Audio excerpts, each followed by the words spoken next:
I want you to understand this, and the record will bear me out. I'm hugely sympathetic to those who want and choose to participate in gender reassignment. But normally that would never include Frank Kitchen. He was by all accounts the type of man who reveled in murderous activities as well as his masculinity. But as time went by, the more I thought about the situation, I changed my mind about the man. He was an abandoned child who'd become a ward of the state, condemned to live on the streets at an early age. I have the traditional romantic nostalgia for the idea that everyone should have a second chance. But I'm also a doctor, a scientist, in a way an artist. I decided I wouldn't and couldn't do something simply for revenge. So I also performed the surgery partially as an experiment. I wanted to reinforce the theory that if gender is identity, then even the most extreme surgical procedure will fail to alter the essence. And this proved to be true. Frank Kitchen is still very much the man he was because he believes himself to be the man he was. So you see, my experiment was a success and a failure. Guys, congratulations on this movie. It's pulpy, it's fun, it's violent, and it's also really smart in a way that's not trying to sort of be heavy-handed about it. Walter, I have to ask you, I know the film came from a script that you received in like '78, right? Dennis Hamill wrote his original story, screenplay in 1978, out on Long Island. So it's a local issue. It was sent to me. I did absolutely nothing with it for 20 years. I was rather busy, but I remembered it well. It was lurid in an interesting way that, and I thought it took chances, and I thought it could be an avenue to making a good film. I did a script. I optioned it, did a script from it, abandoned the script, thought that I had taken way too realistic a path with it, and then re-optioned it a few years later.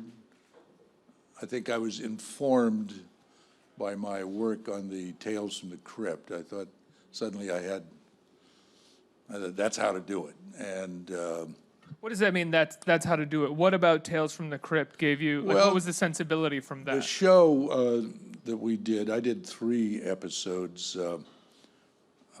Bob Zemeckis and Dick Donner and I each did the pilot, and we agreed to do 3 episodes. It was an HBO show, but it was based on the old EC comics, and they operated within the formula. How would I put it? Wicked people doing wicked things, who got a kind of comeuppance in the end. The fates, the furies, the ironies of life. Very much the assignment operates in. Well, it operates within that kind of framework, and so it's certainly not a realistic depiction of criminal behavior or mental asylums or. Do you think that's why you sort of leaned a little bit on the comic book element of the film as well, because you knew it wasn't a realistic depiction? There's no cops in it or anything like that. Well, I may have leaned too hard on that, but I thought it was cool. I certainly wanted the audience to clearly understand that we were not trying to operate in a totally realistic environment. And so I've just shoved it in that direction. But at the same time, what were we taught? What is the first responsibility of somebody trying to create something? You're first of all observant, and the second thing you do is hold up a mirror to life as we have observed it, and you go from there, and then it becomes a product of the imagination. So, look, these are, we ask the actors, Sigourney can tell you all about this part, but we ask them to play real human beings. I don't go to her and say, please play a comic book.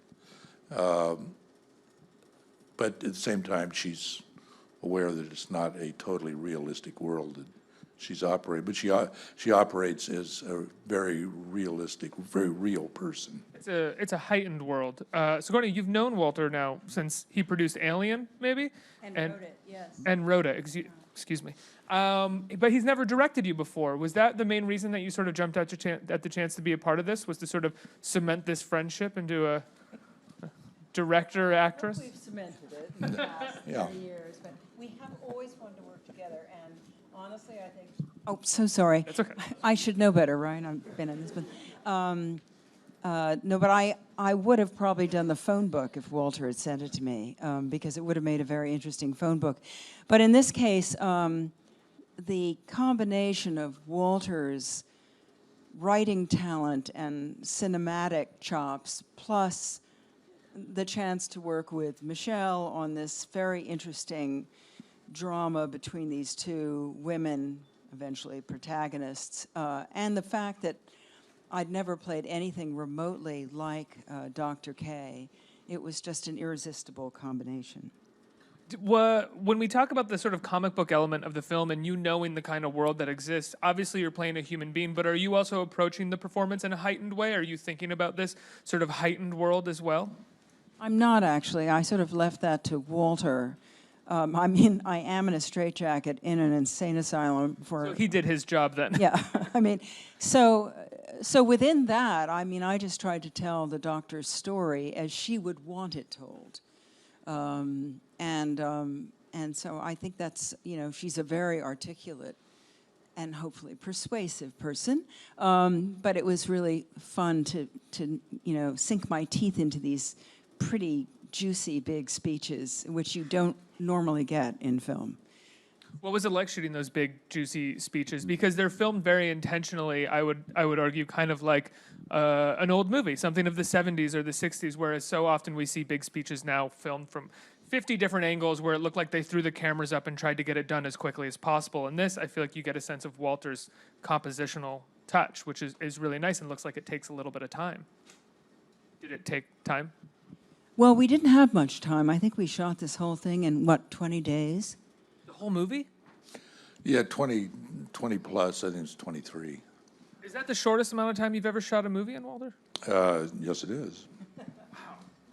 Is that just sort of the way that movies are made now versus the way they were made? Maybe? Well, it was a condition. I mean, you know, you directors, what's the old thing? You play the cards you're dealt, and we had a very restricted budget. That translates into a very few amount of days, and I thought it could be done. I don't think I could have pulled it off if I was a first or second time director. But, you know, you learn a few tricks. But the other thing is the casting. You know, you had to cast people that could handle the load. And you're quite correct in your analysis that some of these big speeches, when we introduced the character, I kind of do exactly what you described in this modern technique where you do a zillion different cuts of two people talking. But then as you come back to the situation and we get into these really kind of interesting monologues that she brought to life, I really wanted to hold the coverage down to a minimal because I think it's the power of a performance uninterrupted that really gives it, you know, elevates it. And what can I tell you? She was on a roll, and I made her do it a couple of times just because I wanted to see it again. You know. Were you nervous at all going after this, making this film at a moment where the subject of gender is highly politicized and in many ways can be controversial? I think the film itself ends up sort of aligning, not in a heavy-handed way, but aligning itself with the sort of predominant theory about gender and gender reassignment surgeries. But I think it's interesting that you still do it in a very sort of pulpy noir film, which we haven't seen. And there was a little controversy upon its first screenings. I think people misunderstood. Well, actually, the controversy really began about the time we started to shoot the movie. The premise of the movie got out there in some press releases, and then people objected to the premise. I think when you have serious objections about something you haven't seen, you're on rather thin intellectual ground. I was asked to make responses and all that. I'm not a polemicist. I'm try to be a storyteller. My response was the film will be the response. It certainly, so I was aware that there was going to be a bit of a hue and cry maybe, but the movie is in no way, in my belief, well, look, we do live in a gender fluid society now compared to the country I grew up in. I think that's a good thing. The movie is certainly not a statement about the transgender movement, and I like to think that people like Sigourney and Michelle and myself, the last thing we'd do would be to try to exploit something to make their lives more difficult. Find it rather insulting, actually, that people might think that, but and the real truth is that the movie, as I understand it, totally reinforces transgender theory, which is to say we are who we are inside our head. And Michelle's character, Frank Kitchen, is a guy, arrives as a guy, goes through genital alteration, but remains a guy, and is a guy on the last frame of the... It's probably my fault a little bit by casting a woman to play the part. One of the great debates was, should we cast a guy or a woman to play the part?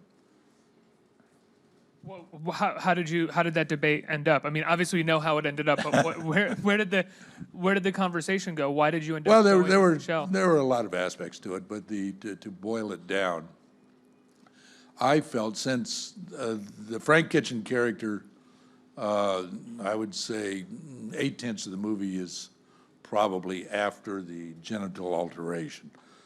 So if you cast a guy, 8/10 of the movie would be intense makeup and all that kind of thing. And I didn't want the movie to be about makeup.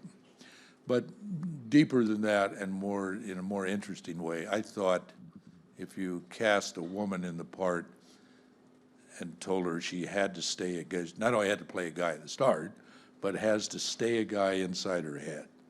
I thought it was an artistic challenge that would make the acting deeper and better if we could find the right person. And so those were the reasons. Have you found that over the years, when I look back on your movies, some movies that I really love, like 48 Hours or The Warriors, you've always been so good at taking these somewhat deep-rooted cultural issues and making really fun action movies out of them. Nick Nolte playing a racist cop in 48 Hours, or in The Warriors, you have these sort of multicultural gangs that are all kind of battling for territory as well as for tribal purposes. Is it a different time we live in where you sort of can't go after these social ideas while at the same time not making very broad statements about it? Well, that's a complicated question. That's my job. Well, you know, you're playing with fire. I am in a lot of these situations.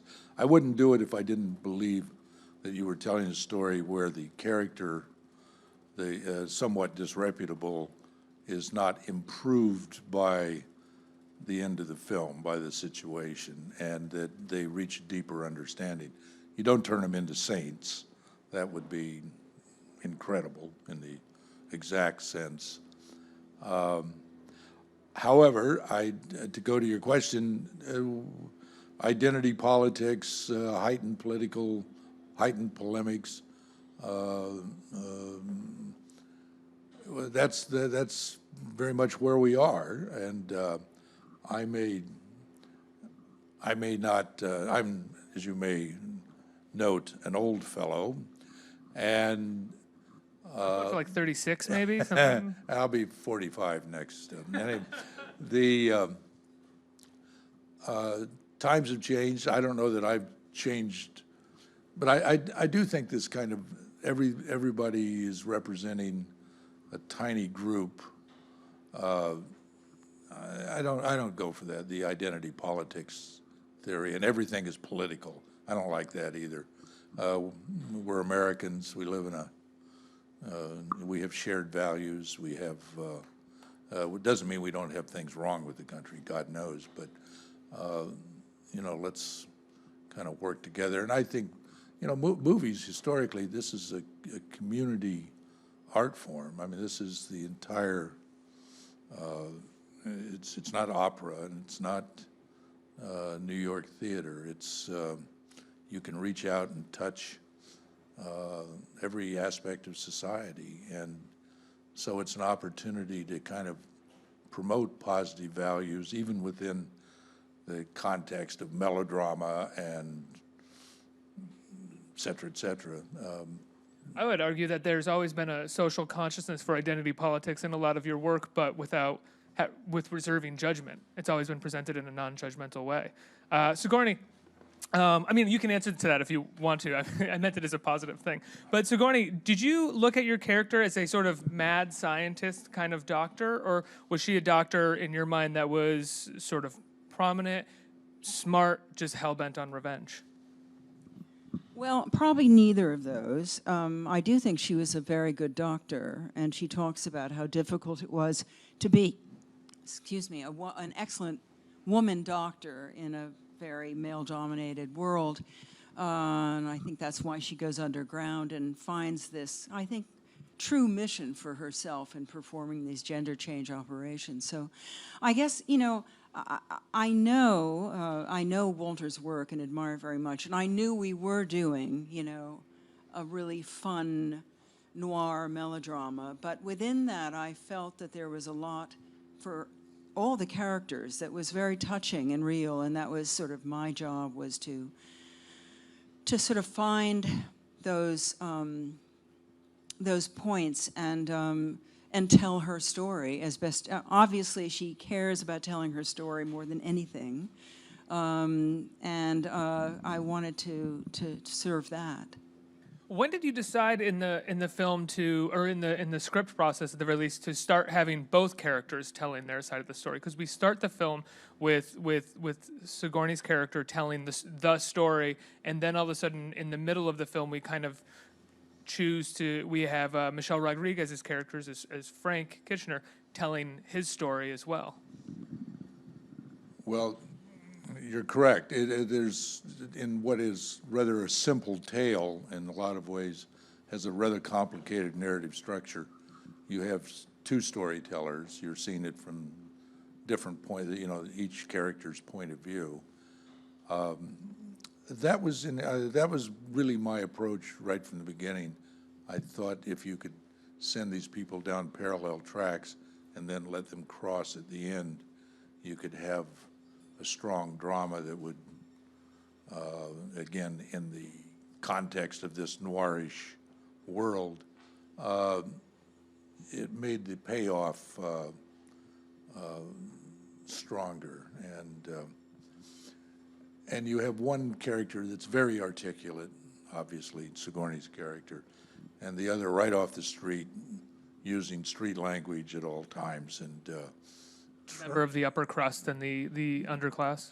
Yeah, this Darwinian survivor of the underclass who had fashioned a completely amoral living out of criminal behavior.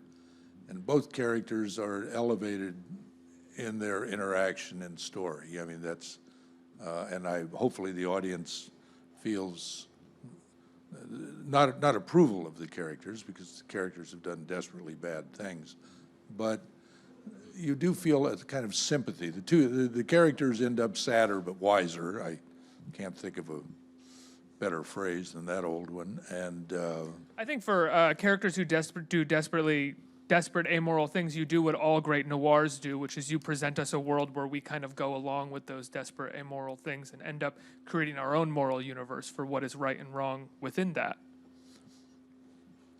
Well said, Ricky. Thanks. Sigourney, I have to ask, because there's another Alien movie coming out this year. I know that I don't think that you're a part of it, right? But what is it like to have the both of you guys to have sort of started this franchise and see it continue this long? I mean, I can't imagine you ever thought when in reverse, kind of. Yeah. I can't imagine you ever thought when you suited up as Ridley that you'd do it a few more times, or that when you co-wrote the script that there would be a number there would be more of these and then even more, and now they're building out really a whole universe for the films, right? Well, I'm very pleased by my association. I haven't really participated. My name is still on them, but that's for contractual reasons. I haven't really participated in the franchise, working on the franchise since the third one. So I'm very proud of the work that we did together on the first three, and after that, I'm happy to see that a lot of people are working and going out there and doing it, and but I'm on the bench, so. Do you enjoy watching them still? Most of them I haven't seen, to tell you the truth. I saw the last Prometheus. Yeah, I saw that one. Were you a fan? I had a mixed reaction to it. I could tell by the way you said you saw We're it. supposed to tell the truth here, I guess. So, I mean, no, it had a lot of interesting, good things in it, and I don't think that's a controversial reaction to Prometheus. maybe not. I don't. Sigourney, what about you? Have you kept up with the films? Kept up with it. Well, I did see Prometheus. Yeah, I could tell, Ridley was enjoying himself. He's fascinated by this material, and I imagine we'll see much more of that in the next one. I don't know too much about it, but I'm sure it'll be a great ride. Walter, what do you think has brought you back to genre consistently? Sort of maintained your focus as a genre filmmaker, be it as an action film or a Western. You've said that all your movies are Westerns in your head, but action films, Westerns, car chases, buddy cop movies.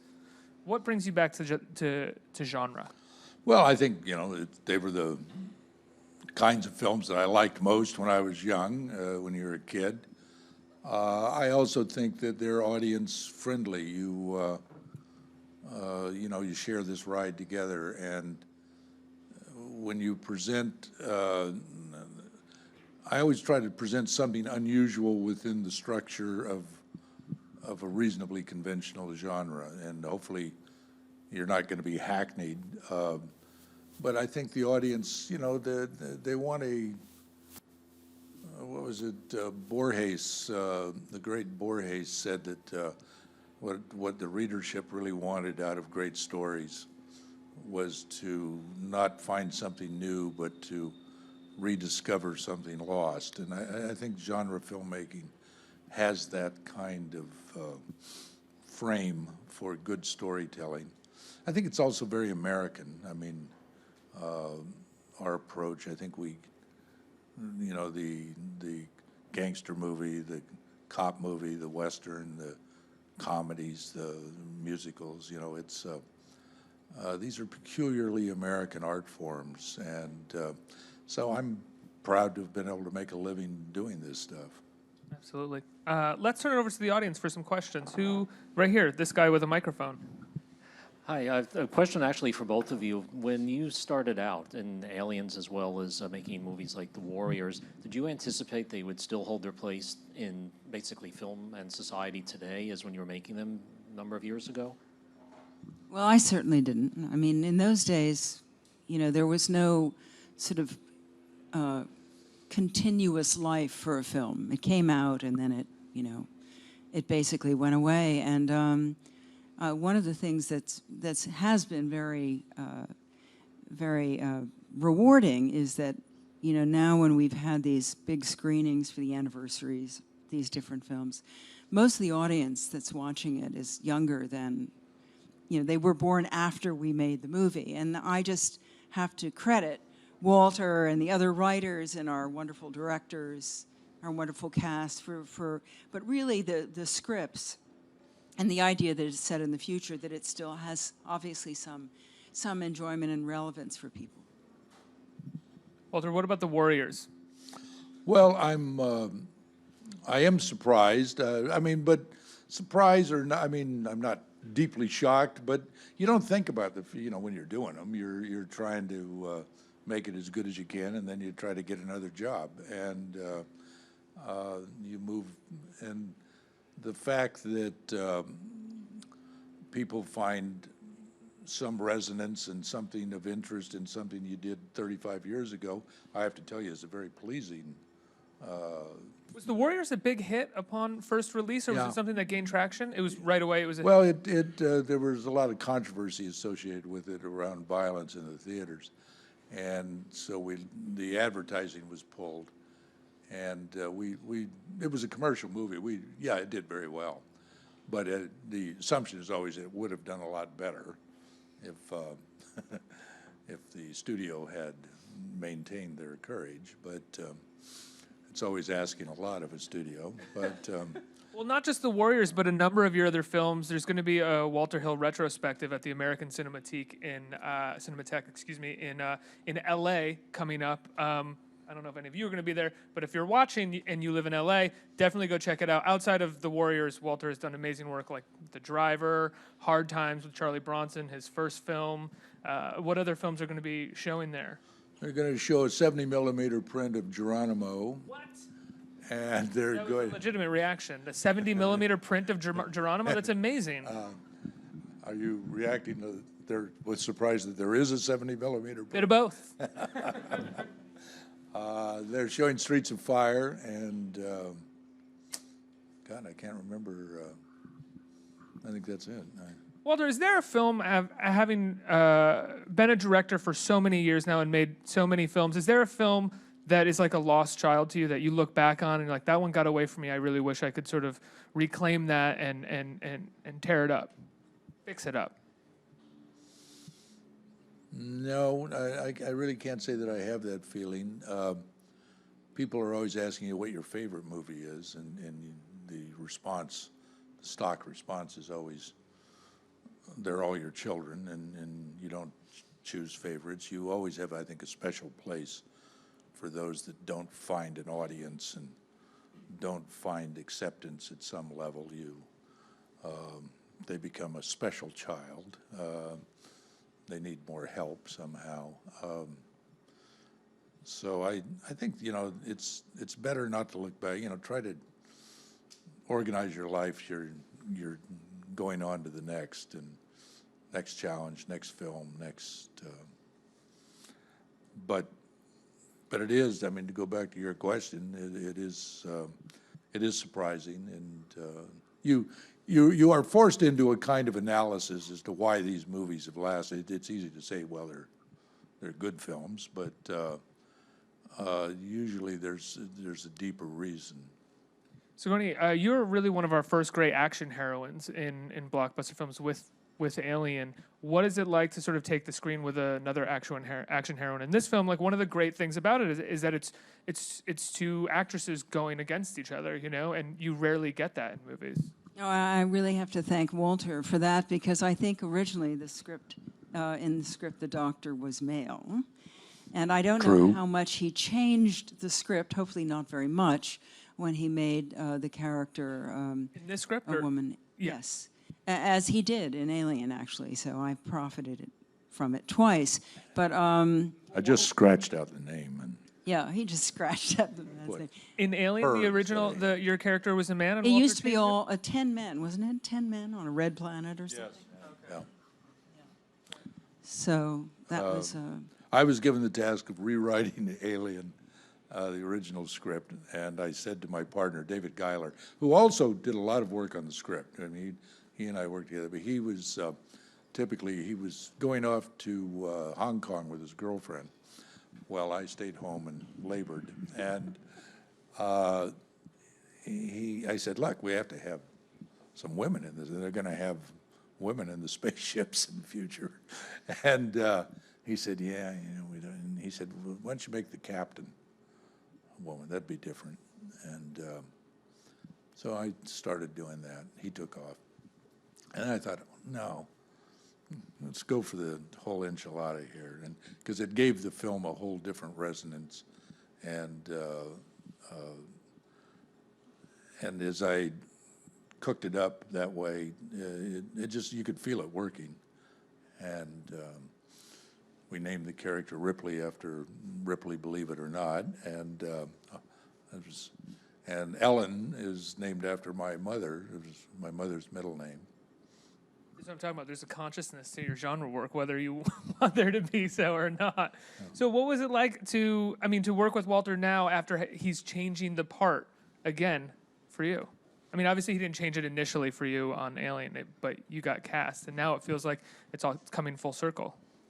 It is really cool for me. I've also never worked in this genre. And I think Walter's noir films, the world is so lush, and it's so kind of seductive.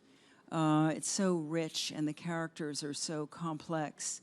And you kind of love the characters, even though they're doing despicable things. They're clearly survivors in a world that you are sort of glad you're not in. So this was a great adventure for me, and also I'm very fond of Walter and a great fan of his, so it was, I can't imagine entrusting myself in this part to any other director, because I knew that Walter would keep me, telling the truth of the story, and so it felt like we really built it together. Next question. I think this is our last question from the audience. This is for Sigourney. With Alien Covenant being released next month, are you going to be able to continue looking at Neil Blomkamp's screenplay? Neil Blomkamp's. Thank you. This is really up to Neil. He's busy. Ridley has big plans for all these, Covenant 1, 2, 3, 4. I think it's in the hands of a master with Ridley, and I know Catherine Waterston. I've known her a long time. I know she's going to be awesome in this part, and I think, I hope that Neil and I get to do that story. Right now, we kind of put it on the side because I have 4 avatars to do, and he has gone world. We may get back to it, or maybe by the time Ridley finishes, everyone will be, that's enough already, That's like the life of an actor or an actress in the 21st century. I have 5 aliens or 5 avatars to do this month. How are the avatars coming along? They are so awesome. They are so fucking awesome. Apparently I can say that on... You can say that, yeah. Each started shooting? Have you guys started shooting? And they're all written, and... They're shot? all written. Oh, written. Written, sorry. Well, I will enunciate. See that? They're all written, one after the other, each one more amazing than the one before. I can't believe he's outdone the first one, but indeed, I think he has. And now we're going to have to work really hard to shoot them. We're going to do 2 and 3 simultaneously over the next year. Then we'll take a hiatus. Those will come out, and then we'll come back and do 4 and 5. They're going to be worth the wait. And I'm very excited about it. I feel like I just aliened you when you said when I thought you said that they were ready. Like, it came at you. I know. I'm sure Jim Cameron wishes they could be almost ready, but no, we have a great adventure, a great journey ahead of us to make them.